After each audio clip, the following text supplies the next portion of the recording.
All right, Jamie, thank you. Let's get to our top headlines. These stories are real new now. Missouri has already been testing people for the coronavirus, and soon more testing will be available. We tell you when you can get testing kits and whether they actually work. Plus, a young boy who was shot by another child in Bolivar is recovering in a hospital. How the Bolivar Police Department says this incident should have been prevented. And a huge chunk of the delegates needed to become the Democratic candidate up for grabs last night. But what does it all mean? We break down the delegate count for you in just a few minutes. Ozarks Fox News at 9 starts right now. Real, new, now. This is Ozarks Fox News at 9. Good evening. Thanks for joining us tonight for Ozarks Fox News at 9. I'm Jennifer Abreu. John has the night off. Our top story tonight, the state of Missouri has tested about a dozen people for COVID-19 so far, and all have come back negative. But they say the availability of tests will soon ramp up. Ozarks Fox's Jesse Inman joins us in the studio tonight after speaking to the top health official in the state today. Jesse, what is the state of COVID-19 right now and the testing here in Missouri? Yeah, I spoke with Dr. Randall Williams. He's the executive director of the state health department, and he says that the test right now is only available to those who fall under those CDC guidelines for testing. Now, Williams said that those guidelines are based on a few things like travel history to hotspots of where the coronavirus has been prevalent, as well as some of the symptoms, which would be a fever over 100.4 or some respiratory issues. But right now, if you think that you do fall under those criteria, he says the first step is to call your medical provider, and then from there a decision can be made on whether or not you should be tested. Now, right now, the state has only a limited number of kits available for testing, but Williams says they will soon be available more widely. We think commercial labs within the month, if not sooner, will have the test available so that it will be available in a very large scale way. So we think the present situation in which we're limiting who we're testing will not last probably more than another month. Now, Jesse, Vice President Pence made a statement about coronavirus, about COVID-19. What can you tell me more about that? Yeah, so, the CDC has been working with private organizations to get more local health authorities the capacity to test more than 1 million people across the country by the weekend. Now, that will just be to help gauge how many people are infected with the disease across the country. But Vice President Pence said that about 1.5 million tests will be available by the end of this week. You are also looking into face masks. We were hearing about a shortage, whether they work or not. What did you find out about face masks today? Yeah, I went to a couple of different hardware stores across Springfield today, and the shelves are bare with those right now. And so I asked Dr. Williams about whether or not those face masks are, effective, and this is what he had to say. If you're sick, wear a mask or socially isolate yourself. Masks do not prevent you from getting the disease, so if you think wearing a mask is going to help you not get sick, it doesn't. So even with that, they are still pretty difficult to find right now. All right, Jesse, thank you. Well, in the meantime, washing your hands and using sanitizer is still your best bet. Well, moving on now to more of our coronavirus coverage. The Springfield-Greene County Health Department is launching a COVID-19 task force. It will be made up of educators, first responders, and healthcare professionals. The task force will be reviewing plans for illnesses like the flu and applying them to COVID-19. The health department says the main goal of this task force is to make sure the public knows the city is taking this virus seriously. One of the industries most affected by the COVID-19 outbreak is the travel industry. And today, President Donald Trump invited CEOs from 8 of the nation's largest airlines to the White House. Starting this week, all passengers on direct flights from Italy and South Korea are being screened before boarding. The airlines asked the administration to assure Americans it is safe to travel and to not cancel their vacation plans. The White House also met with leaders from the nursing home industry to talk about increased measures to prevent the spread of the virus among older adults.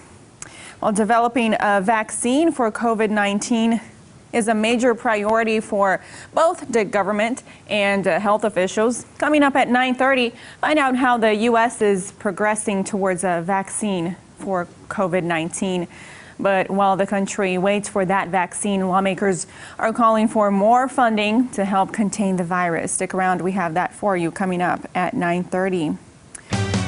Well, making local news now, a nearly 4-year-old little boy who was shot by his 2-year-old brother is now listed in stable condition. The shooting happened yesterday in the boy's home. Police say the 2-year-old got a hold of a loaded gun that was left on a nightstand and accidentally shot his brother.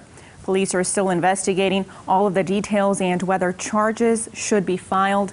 They say this accident further emphasizes the importance of gun safety. I understand that a lot of people, and rightly so, keep firearms to protect their family and their property. But we also have to remember to protect the entire family. So children are very inquisitive, very curious, and they're probably some of the world's best problem solvers. So we have to make sure that we're keeping our firearms in a place where they're easily accessible to us when we need them to be, but they're not easily accessible to those that shouldn't be handling them. Bolivar Police and other departments give out free gun locks as part of Project Child Safe.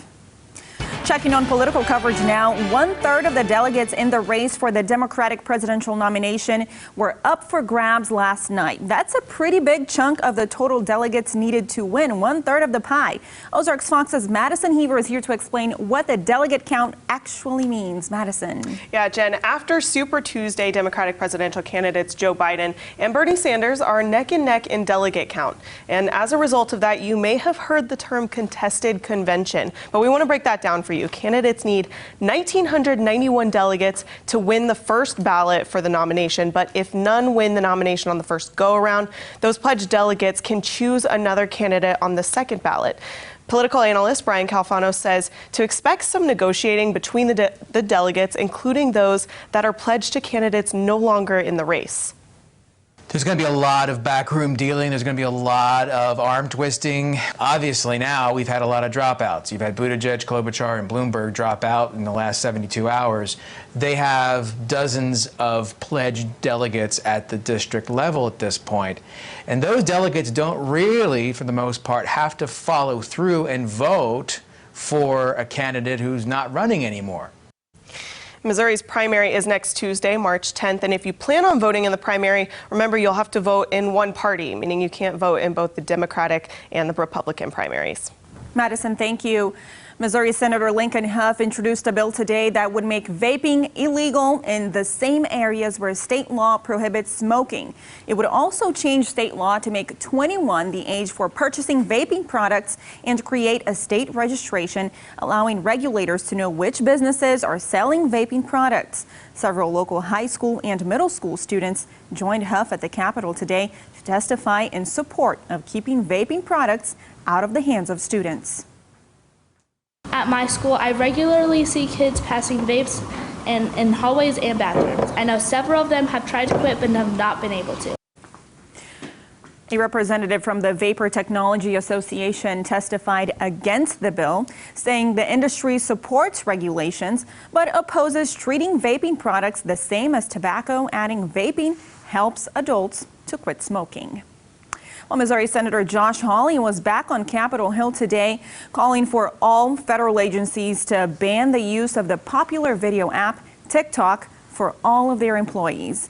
Hawley slammed the app for refusing to appear before Congress for a second time, claiming that apps like TikTok that are based in China pose a security threat to Americans, while cybersecurity experts with the Department of Homeland Security, FBI, and the Department of Justice warn that data could be weaponized.